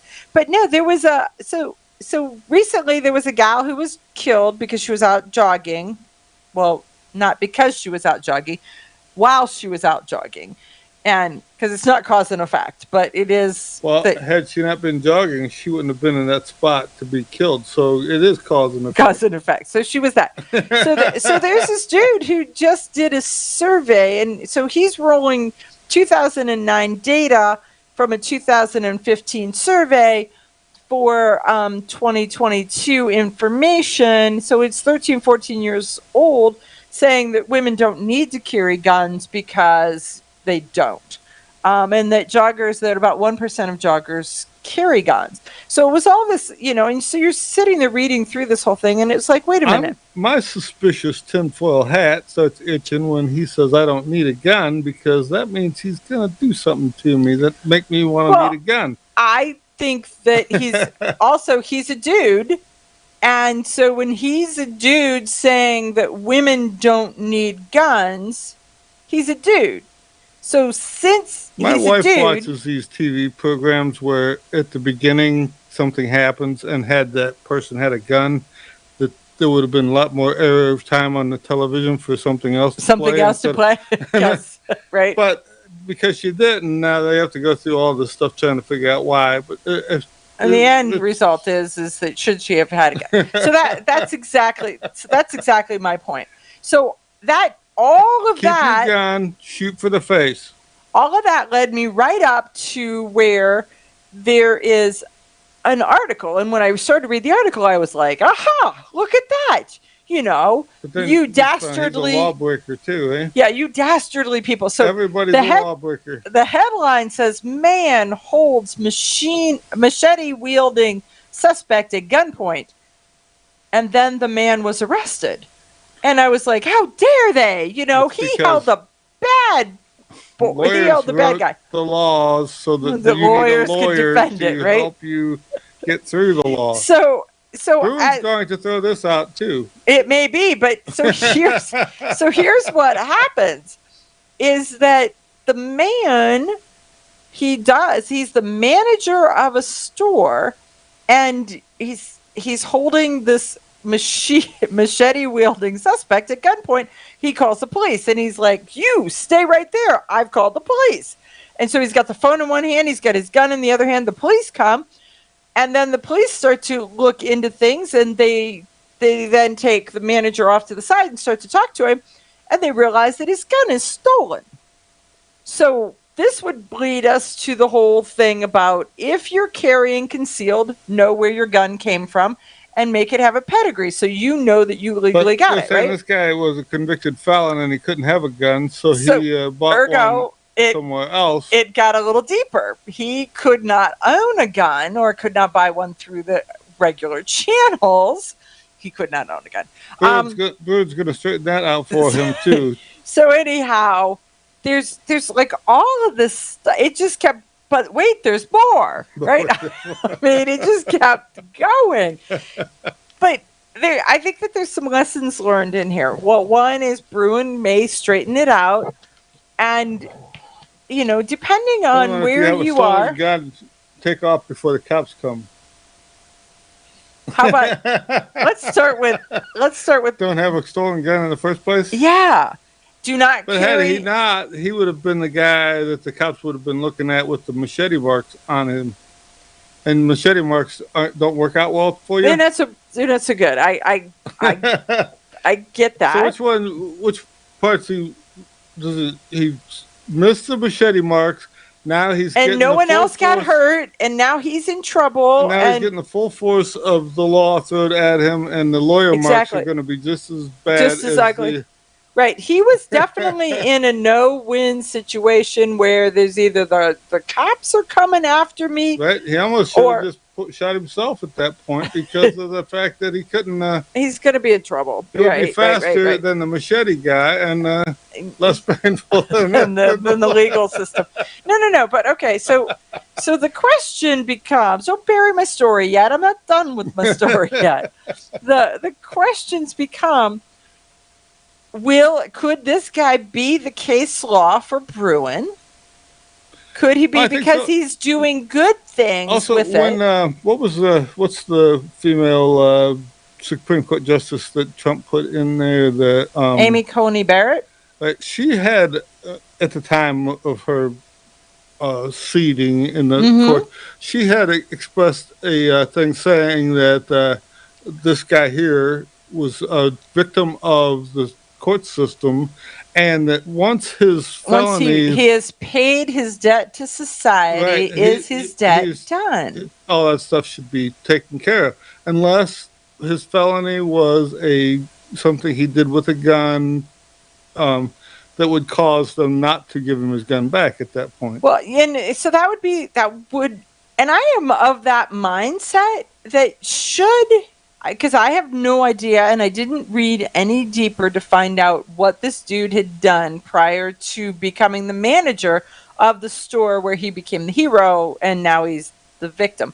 But now they know he's a felon. He's probably got canned. He's probably now he's got big legal fees, and he doesn't have a job. Right. So I believe. What do you? I believe that if a felon. Do you really want to know what I believe? Sometimes it scares me. I believe, though, if you're a felon and it is not, if you're a felon and it is a crime of, I don't know how to say, I hate the hate crime, but if you are a crime of violence where you took a machete and went into a store and started macheteing people, right, as a random, I don't think that you should ever be free again. But that's just me. If your felony was, say, stealing some money from the Boy Scouts when you were a kid, or when you were a teenager or a young adult or whatever, or if you were caught with a massive amount of drugs or something at one time or another, and maybe not so massive, just enough to get you a felony. Right. Yeah, just enough to get you. I mean, I almost think that even a bank robber, right? I think that because banks, that's where the money is, right? So if you were a bank robber and then you were out, you know, did you pay your debt to society? So that's the thing. Did he use a gun? Did he use a note? Did he use I got a bomb in my shoe type thing? I don't know. But so if he went in there with a gun in his pocket, then and saying, or even without a gun, just a note saying, "I have a gun," then that should preclude him from having a gun in the future of his days. As hard as that is for some people to understand, but so if you used a gun as a weapon, then you should not be allowed to have one again. Right. But is that where you're at? Okay. If you went to the bank with your ink pen as the head of the bank and stole all that money. Okay, so embezzlement, not bank robbery, embezzlement. Right? Well, it's still bank robbery. It's just got a fancy name because that guy was a necktie. That's all. But bank robbery with a necktie.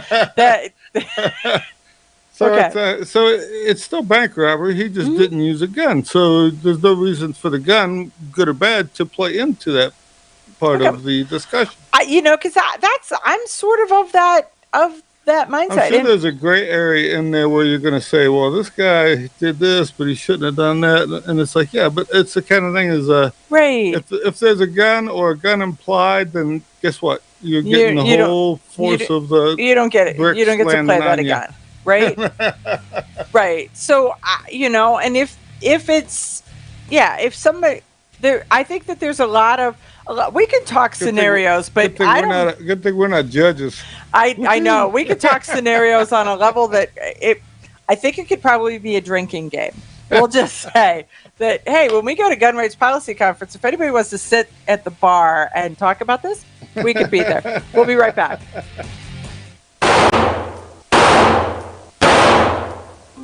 Hi, I'm Janelle Westrom, owner of Davenport Guns and Davenport Shooting Club.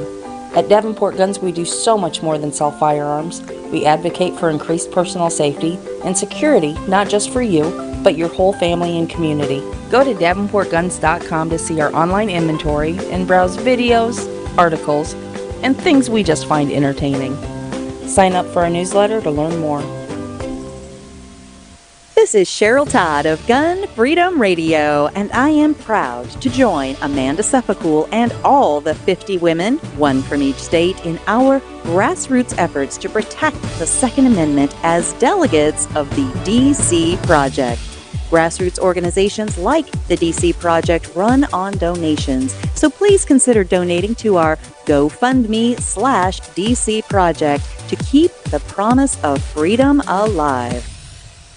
Ladies, ever wish you could find a brand that understood the difference between feminine and functional? A brand that didn't make you choose between looking good and looking tough. Check out offhandgear.com. a brand designed by a gun girl / mom that closed the gap to give you feminine, durable, functional gear.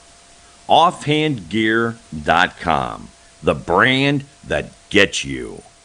We all know rust is bad. To help keep rust from forming on your firearms, tools, and other ferrous-based items, you want to have Rust is Bad in your gun-safe toolbox and anywhere you want to be rust-free. Rust is Bad bolsters and G-strings deposit small, safe particles that coat your rust-vulnerable items.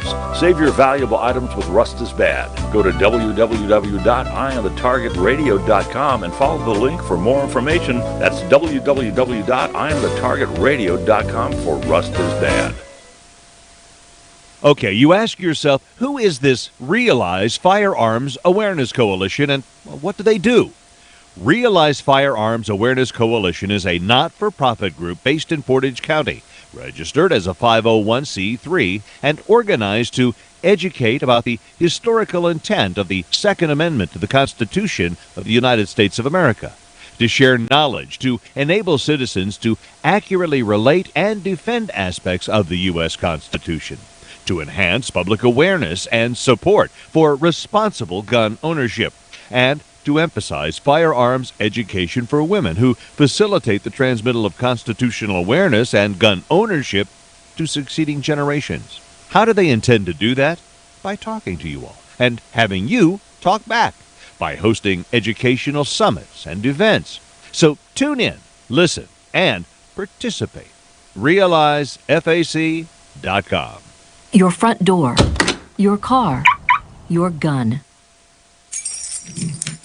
Safety is a habit. Gun safety and responsible storage are no different, and the best way to help prevent accidents, misuse, and theft. Cable locks help keep firearms secured. Learn how to get a free firearm safety kit. Visit projectchildsafe.org. If you have a firearm, own it, respect it, and secure it. Brought to you by the National Shooting Sports Foundation and the Bureau of Justice Assistance. Grab your friends and head to Georgia to train with the Complete Combatant. The Complete Combatant offers a unique approach to self-defense training, layering the first signs of danger, lethal versus non-lethal decisions, and even surviving the aftermath. They offer premier firearms training with a range master certified instructor and host the top minds in our industry. See the courses offered on thecompletecombatant.com. That's thecompletecombatant.com.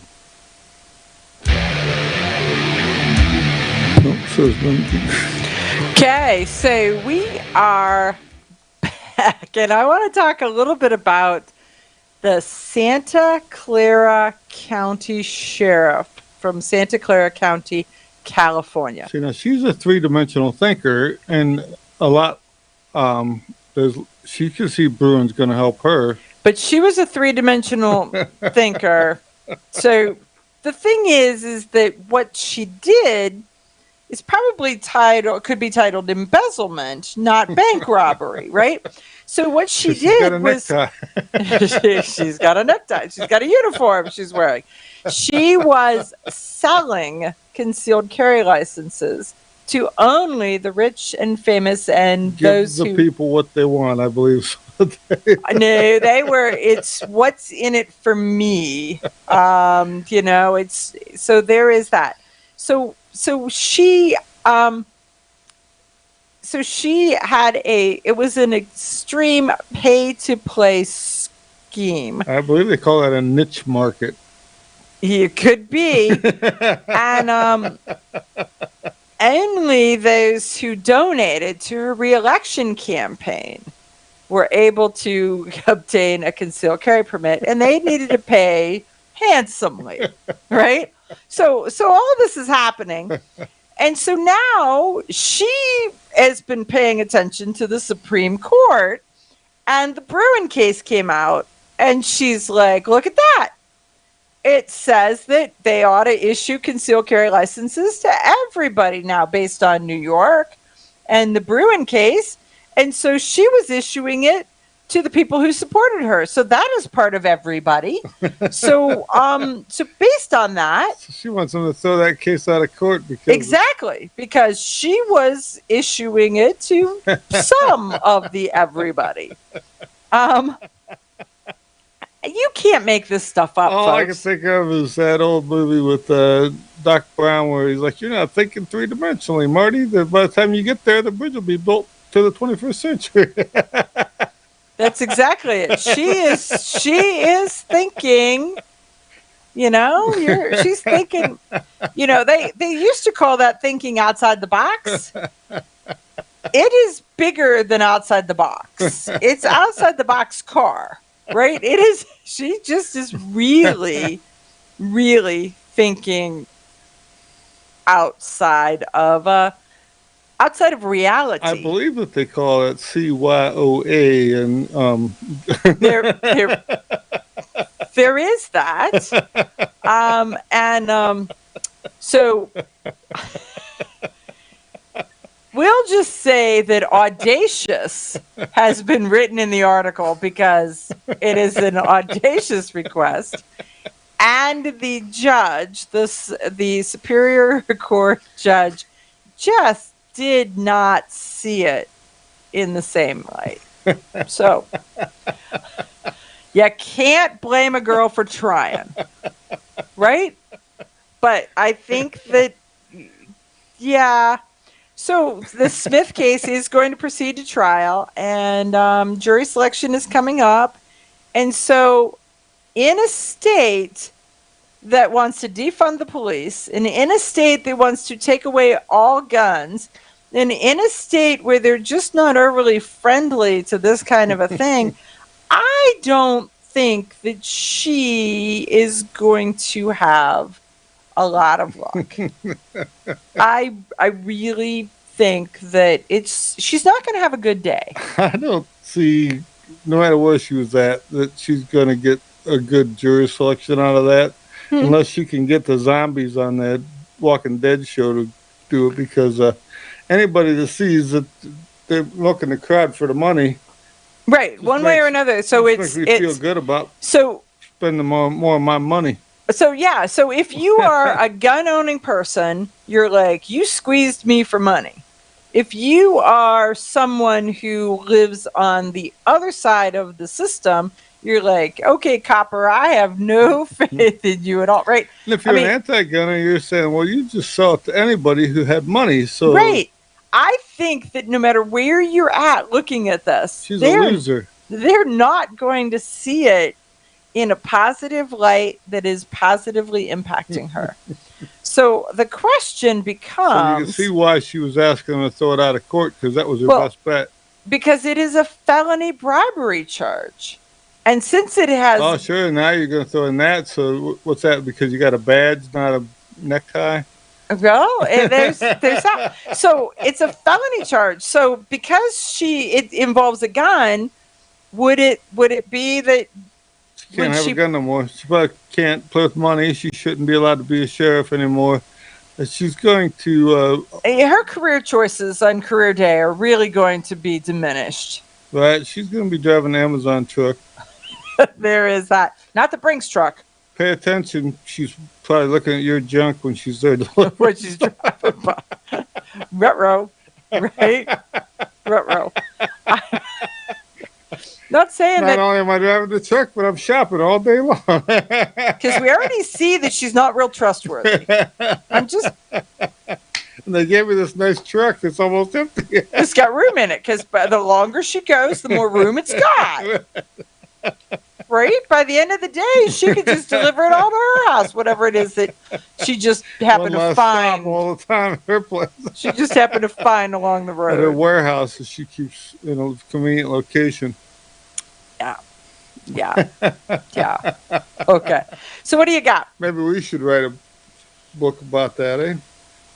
Or movie. So we could write our own. You know how we were complaining about that lady from Florida who has a concealed carry permit and a medical marijuana card? Yeah, Nikki Fried. Right. Nikki Fried. So finally, somebody's paying attention to Nikki Fried, and the Department of Justice doesn't like the fact that she has both, and they're saying that when you have marijuana, they call it the devil's lettuce. It makes you crazy. And devil's lettuce. And you're not to be trusted with a gun. And So then it says you can, when you have marijuana, you can just automatically throw the safeties off and start doing all kinds of Oh, we've got one more thing we want to fill everybody in on that Lori Smith that we were just talking about, the Santa Clara sheriff. She is still currently, though she's on trial, she's still currently the sheriff. Does it surprise you? It's California. So she's going to be the sheriff until she's not charged with a felony, because she's been charged, until she's been prosecuted for and found guilty of. Then they will de-sheriff Well, her. the thing is, they can say that you're guilty, but until they prove you are, Right. you're still whatever you are, right? Yeah. So okay, so did they? yeah. Sounds No, like I an get old it. Beatles song, doesn't it? Oh, well, there you go. Okay, so did she? Well, she was in charge of issuing both licenses, so she issued herself both licenses. She did. She double dipped. Nikki Fried did. So the question is, are they going back? She could just say she was testing the system to make sure that everything come out right, and then just happened to have a license with both her name, with her name on both. Right, and then she tested and found the flaw in the system. Okay, so there, that's the ticket. That's my claim. CYOA stuff. Right? Stick with us. We will walk you through how to stay out of, well, not stay out of jail, but right. So are they doing something? Is Steve Dettelbach doing something? Are they going after? Not her. They're just going after the whole thing right now. So they just are focused on the country as a whole. Okay, so once again, we're sitting here going, there's somebody tied to the train tracks over here. We see the train a-coming, and nobody can draw this line, analogous in government line. years, though, how far has that train got to go? It could be another 80 or 90 years before it gets to Well, there is that. end The of- Kansas and Pacific Railroad has not been connected yet. Well, that's kind of where it looks like we are. So folks, hey, if you have not, check out Second Amendment Foundation Gun Rights Policy Conference. You can watch it from the comfort of your own home all next weekend, Saturday and Sunday. Some of the most amazing speakers are going to be speaking the whole weekend. So we'll Okay, catch you up. ask yourself, who is this Realize Firearms Awareness Coalition, and what do they do? Realize Firearms Awareness Coalition is a not-for-profit group based in Portage County, registered as a 501c3, and organized to educate about the historical intent of the Second Amendment to the Constitution of the United States of America, to share knowledge, to enable citizens to accurately relate and defend aspects of the U.S. Constitution, to enhance public awareness and support for responsible gun ownership, and to emphasize firearms education for women who facilitate the transmittal of constitutional awareness and gun ownership to succeeding generations. How do they intend to do that? By talking to you all and having you talk back, by hosting educational summits and events. So tune in, listen, and participate. Realize FAC